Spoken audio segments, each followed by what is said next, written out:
What's up, guys? It's Kyle here from Function Loops Academy, and today we're going to be talking about how to make a tech house song with some of our function loops and sharp sample packs. So tech house is one of my favorite genres. I think it's really perfect for a bunch of different situations. You could use it, at the beginning of a party, at peak time in a club. It's really versatile, even by the pool sometimes during the summer. And a genre that's really withstood the test of time and gone through different variations, but it's always been there, and I think it always will be. So that's the genre we're going to be talking about today. So when I think of tech house, I think of really groovy and deep bass lines, some traditional house drums that really fill up the stereo field and the whole frequency spectrum of the song. The thing about tech house is it's a minimal genre, but you could really make it as complex and complicated as you want it to be. But at the core of every tech house song is a really dope, groovy bass line. So that's what I think we're going to start off with. I think our strategy here is we start off with our bass line. Then we throw in some drums and we kind of make our drop section. And then from there, we kind of structure the rest of the track out based on that. Like I said, at the core of a tech house song is the bass line, and you could really use that bass line to build the rest of your track around. So to start us off, I have a really simple tech house bass that I use on pretty much every tech house song I use. It's a very simple bass. It's just a couple of saw waves, so you can copy the settings here if you want. Just check it out. Really nothing crazy. It's at the end of the day, it's just really a sub bass.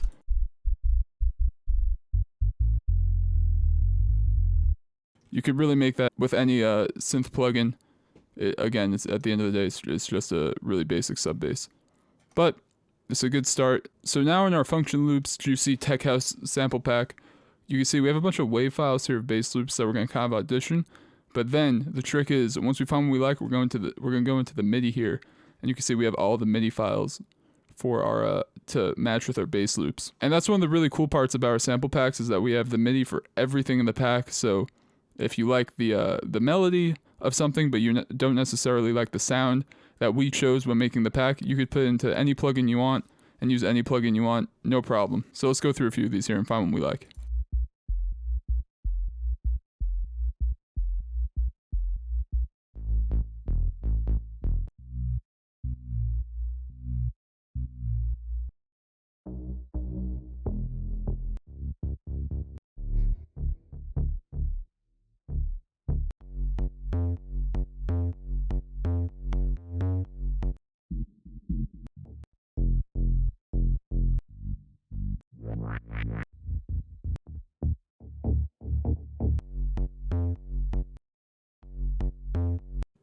So I really like this one here, this F sharp 125 BPM one.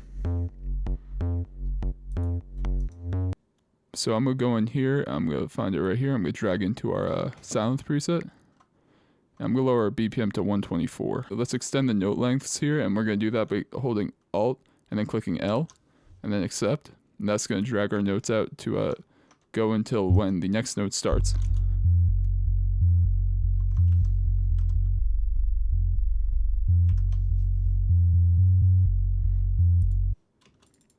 Alright, not bad. We're going to add a little more portamento on that, make it slide a bit more.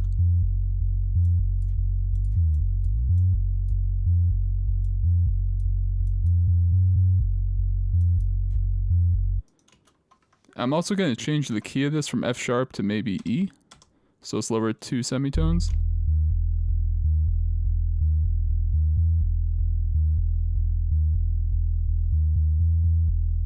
Alright, so that sounds pretty good so far.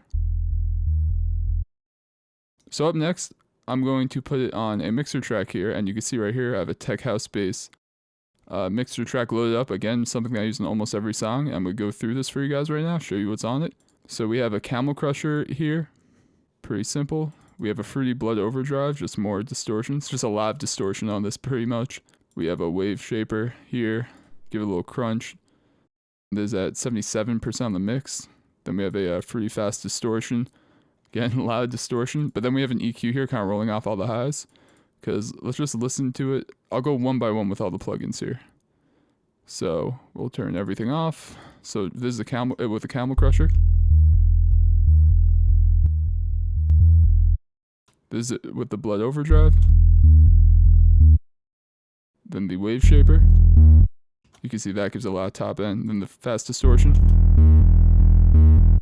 And now that's not sounding very tech housey, so in our EQ here, we have it rolling off pretty much everything above 600.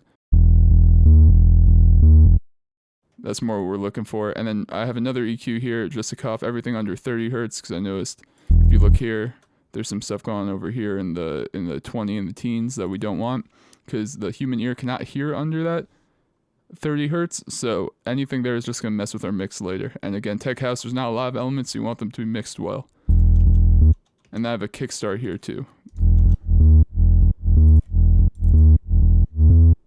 And that's just going to get ready to be sidechained for when we put in our kick. Alright, so we got our bass line that we're going to build our entire track around. In the next part, we're going to go over some drums for our drop.